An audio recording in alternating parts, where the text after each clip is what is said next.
CCTV लगा था Ghaziabad railway station और खाटू श्याम मंदिर में। पाकिस्तान में बैठकर देखा जा रहा था लाइव टेलीकास्ट। यूपी पुलिस के खुलासे ने बड़े जासूसी नेटवर्क का किया भंडाफोड़।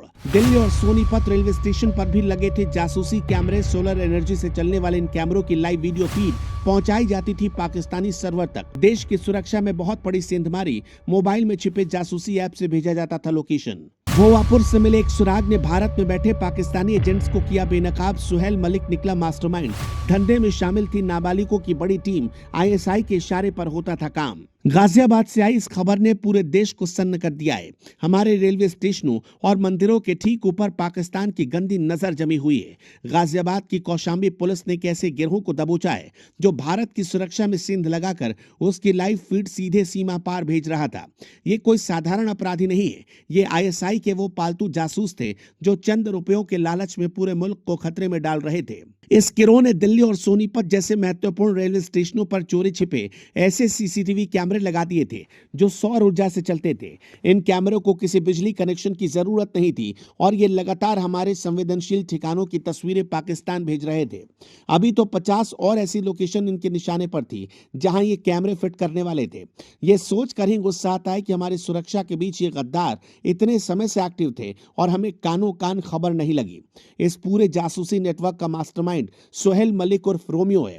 इसके साथ नौशाद अली और समीर जैसे नाम भी जुड़ गए हैं जो भारतीय सेना की गोपनीय जानकारी पाकिस्तान के आकाओं तक पहुंचा रहे थे। जांच में खुलासा हुआ है कि राजस्थान के सीकर में स्थित प्रसिद्ध खाटू श्याम मंदिर की भी लाइव तस्वीरें ये लोग पाकिस्तान भेज रहे थे। 14 मार्च 2026 को पुलिस को भोवापुर इलाके में पहली बार इनके बारे में सुराग मिला था। इसके बाद 20 मार्च को एसआईटी ने कार्रवाई करते हुए 9 और आरोपियों को गिरफ्तार किया जिनमें 5 नाबालिग भी शामिल थे। ये बहुत बड़ी साजिश है कि पाकिस्तान अब बच्चों के दिमाग में भी जहर भरकर उन्हें जासूसी के गंदे खेल में झोंक रहा है। इन जासूसों ने मोबाइल में खास तरह के जासूसी ऐप डाल रखे थे और यूपीआई के जरिए विदेशी पैसा ले रहे थे। इनका काम करने का तरीका इतना शातिर था कि इन्होंने विदेश में ओटीपी भेजकर व्हाट्सएप और सोशल मीडिया अकाउंट चलाए ताकि हमारी एजेंसियां इन्हें आसानी से पकड़ न सके। इस गैंग का काम करने का तरीका किसी खौफनाक फिल्म की तरह है। ये लोग पहले महत्वपूर्ण जगहों की रेकी करते थे और फिर वहां गुप्त रूप से सोलर पावर्ड कैमरे लगा देते थे। इन कैमरों का कंट्रोल और इनकी ऑनलाइन फीड सीधे पाकिस्तान के सर्वर पर दी जा रही थी। अब वक्त आ गया है कि सरकार देश के हर संवेदनशील स्थान पर लगे कैमरे की बारीकी से जांच करे।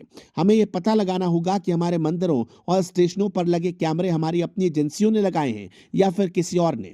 सुरक्षा के नाम पर लगे कैमरे कहीं हमारी ही जासूसी तो नहीं कर रहे।